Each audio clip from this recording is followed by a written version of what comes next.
Okay, intro. I actually feel like the audience is here now. Hello, everybody. I'm Dord. Yeah, got the haircut.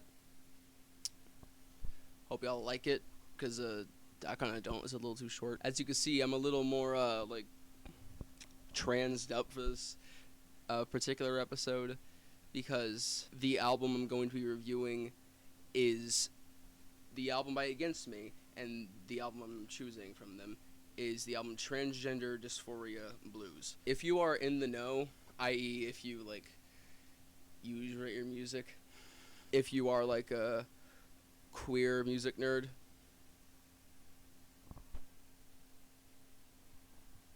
I'm a queer music nerd, then you know this album exists. You've probably heard it, and you probably love it. I have a bit of a history with this album, and a lot of history with the topics it so thoroughly discusses. So the album is 10 songs and 28 minutes. That is not long at all, ever, in any way, for an album. Even if you hate the album, 28 minutes, just gone. It is, yeah, it's a pop punk album released in...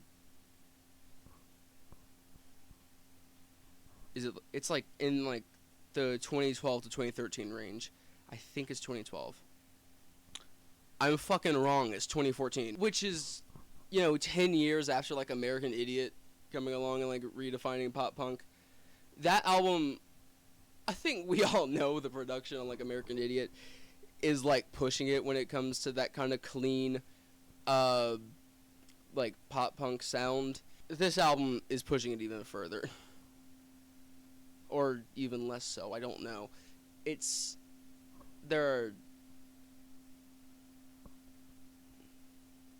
don't even know if I agree with that. I just know, it is a pop punk album. It is produced like that. So if you don't like that kind of production, whatever. The general vibe of this album is, again, pop punk. It is fucking energetic. It's fucking passionate. It is anthemic. I think I can sing the chorus to every single song on this album. Hold on, let me actually think to see if I can.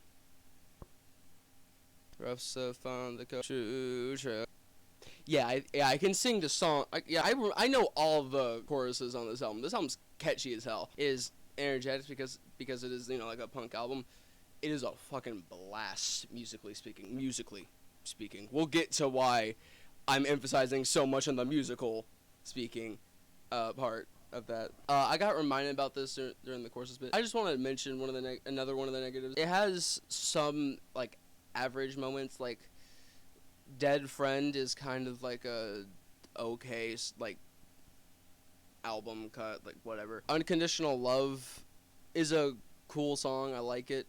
I don't know why the hell it's on this album, but it is. I can say the same things about Osama bin Laden as the Crucified Christ, except the positive parts. That song is ass. That song has absolutely nothing to do with the lyrical topics. That song has absolutely, no I don't know about absolutely no redeeming quality sonically. I mean, it still has Laura Jane Grace singing the goddamn song. I don't know why, and I don't listen to a lot of Guns N' Roses, but this, reminds me of them, and didn't they, make their debut album called, Redefining Axl Rose or whatever? Laura Jane Grace is the singer of this album, and she is fucking awesome. She's a punk rock opera singer. She is so good.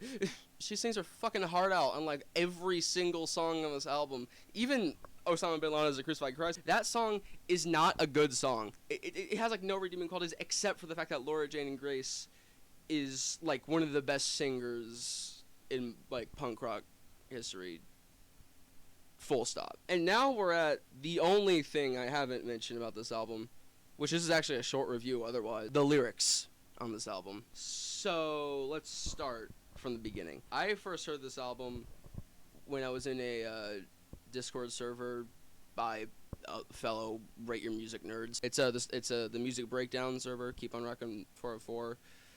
Don Falgu, neat person. They have a server core thing with 25 albums that are listen to this if you want to get in the server, which is just, they're just Rate Your Music core albums. They're just also put here, I guess, and some other stuff from Devin McCallion or whatever. But I remember there was a point where pretty much everybody was getting into Transgender Dysphoria Blues, and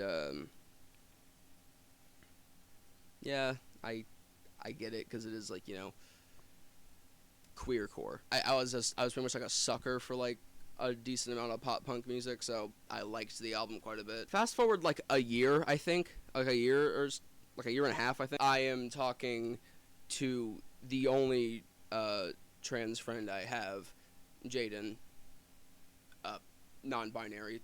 They, them, I believe it's pronounced them. I was talking with them about my dysphoria peaking, and long story short, they said after, like, pretty much bearing my soul to them, they pretty much said, like, I could be, like, demigender or gender fluid. I believed myself to be gender fluid at the time. I'm not. Long story short, I'm not anymore. Again, non-binary, they, them, despite everything almost pointing otherwise. So I decided, you know what, I decided to be, like, a little funny with it. So I was like, okay, there's, like, this album I know called, like, Transgender Dysphoria Blues.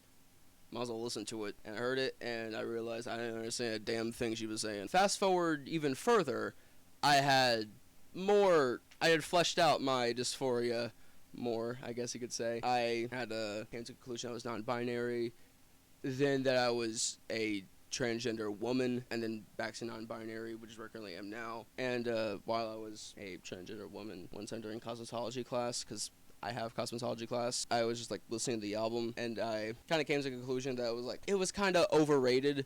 There was a lot of, like, filler songs on it, and that it was, like, it had some highlights as well. Because also around the time when I was still a transgender woman, I had heard Transgender Dysphoria Blues, the song, like, on a bus ride. Like, I heard the lyrics, and I was, like, shaking. I legit was, like, in a awful mood afterwards. That shit, like, made me, like, I was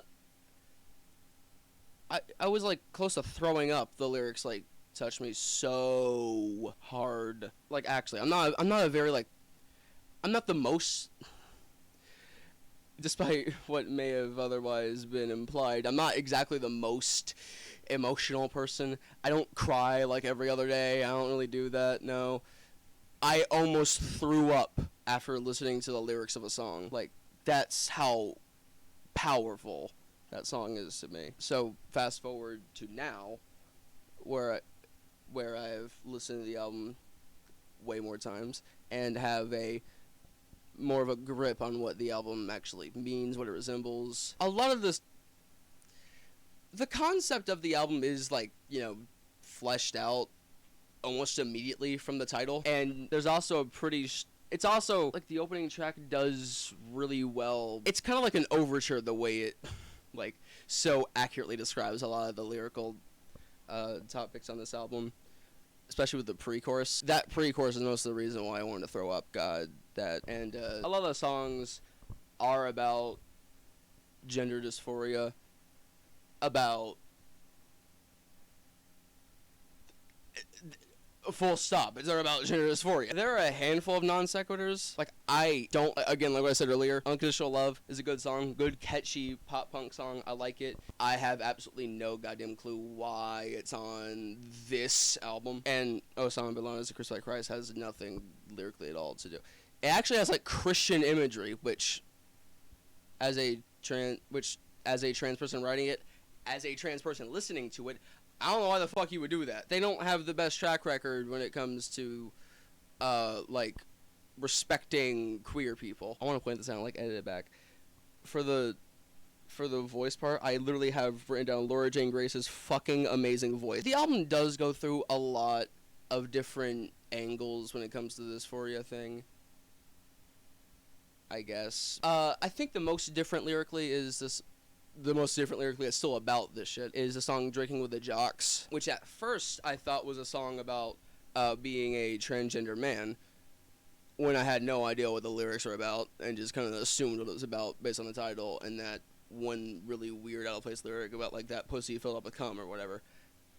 I hated saying that. And at first I thought, if the song is about trans men, it's really shallow. Then it just dawned on me out of nowhere. Like, the song's about having, like, about being a transgender woman, specifically a closeted transgender woman, and having to put up this, like, overly masculine, like, front to not have anybody suspect anything like off about you. Also, I didn't write this down, but this album is structured really well. For just 28 minutes, has a really great structure. Has a lot of really anthemic songs. Has some songs that switch it up a little bit more, and it also it kind of does what Ants from Out There from Black Country New Road does, which is have all of the ending songs shoved to the end, but sequenced in an order where the actual ending feels like it's escalating. I don't know how to explain that, so I'm just gonna say Two Coffins is the 8th track. It's an acoustic, dirgy kind of song about feeling as though you are blessed because you had a way of being who you are, I guess. I don't know. The songs are lyrically one note, but they are about a topic I can relate to, and they are really well written, so I don't give a fuck. The 9th song is Paralytic States, which is again about dysphoria, especially that one lyric. Hold on, let me pull up these specific words so I don't mess this up, like what I did with I'll see you when we're both not so emotional. Got it this time. Wait, was it 2013? Because I see January 21st, 2014, and also copyrighted patent pending 2013. Hell, lyrics never quite the woman she wanted to be. She spent the last years of her life running from the boy she used to be, a fucked up kind of feminine. And the lyric that's the most, direct. Standing naked in front of that hotel bathroom mirror, in her dysphoria reflections, she still saw her mother's son. That just gave me, goosebumps for a second. Actually. So, yeah. That song is much more anthemic, and it has that amazing passage at the end. Reminds me, I am going to be reviewing that Interpol album, so I'm going to be saying that a lot in that album too. And then it ends with Black Me Out. Black Me Out is the perfect send-off for this album. This album I will say a lot of the Stranger songs are shoved into the, or Stranger, I guess a lot of the weaker songs are shoved into the middle, which I guess is a good thing because it means all the better songs bookend the album, because it starts off with Transgender Dysphoria Blues and True Trans Soul Rebel outlining the album, and then it ends with Two Coffins, Paralytic States, and Black Me Out. Really great finale, really great beginning, has some really cool things in between, and some catchy hooks along the way that still make the album worth listening to the very end to get to those last 3 amazing songs. For the record, Fuck My Life 666 is also a really good song, despite the fact that it is shoved in the middle. And I like Unconditional Love. Drinking with the Jocks is an interesting one. That one's easily the most aggressive on this album. It's straight punk rock. What I dislike the most about the lyrics on this album, which there isn't a lot to dislike about the lyrics on this album, this album could have really easily been a concept album, but like most albums that have a general concept, it kind of blows it. Again, it's structured really well. What's Osama bin Laden as a crucified Christ doing here? What's Unconditional Love doing here? Why are all these songs about literally the... Please tell me you didn't just hear that. Oh wait, no. Okay, sorry, I got a Discord notification. My desktop audio is muted. Good. This album has a lot of wasted potential, but what does remain is a lot of really catchy and really, queer pop punk to punk rock music. Except for Two Coffins, that's an acoustic song. And it's really, really, really good. Speaking of acoustic songs, the acoustic rendition of Black Me Out, I'm assuming there's multiple of those, but I'm going to link a specific one.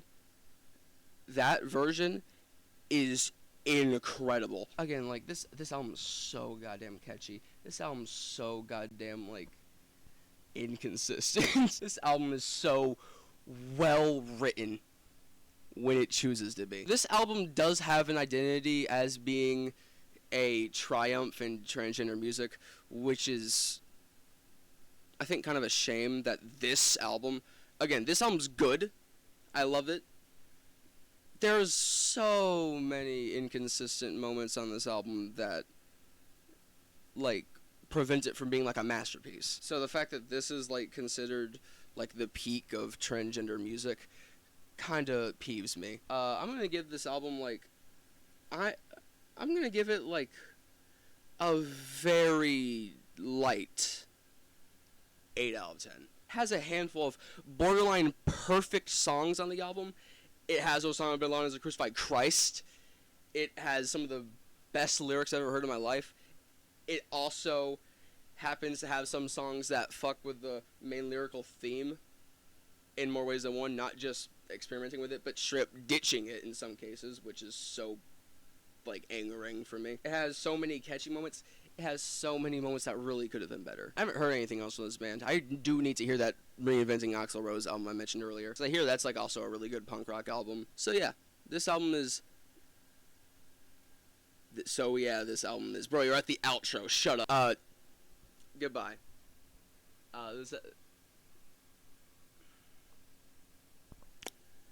Goodbye, everybody.